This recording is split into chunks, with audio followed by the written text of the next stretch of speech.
بالك معايا يا عمر عشان اصور. يا عم احمد، ما بحبش اتصور بالكاميرا بتاعتك دي عشان بتعمل لي زوم على مناخير. بتعمل زوم على مناخيرك؟ ايه يعني هي الكاميرا هتسيب اللي في الصوره كله وهتيجي على مناخيرك انت كده بالظبط وتيجي عامله زوم، وهي الكاميرا ايش عرفها بمناخيرك يعني ايه؟ لا يا عم احمد، انت لما بتيجي تصورني ما اجي اشوف الصوره بلاقي زوم على مناخيري ومناخيري كبيره كده. يا عم الكاميرا ما بتعملش زوم عليك ولا حاجه. انا عندي بردك مرايه كده بردك في البيت، كل ما اجي ابص فيها كده عامله زوم على مناخيري بردك كده، مش عارف ليش بقى.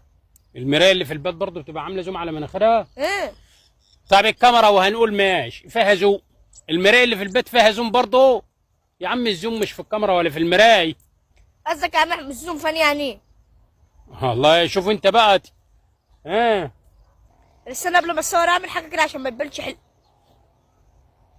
انت كده بتعمل ايه؟ واصغرها شويه. بتصغرها؟ ايه بتحوش الزوم يعني؟ ايوه، حوش الزوم اللي معمول ده. لا يا عم والله هي حلوه. ولا لا يا عم احمد، احنا من غير ما صار يا عم احمد صور. ماشي.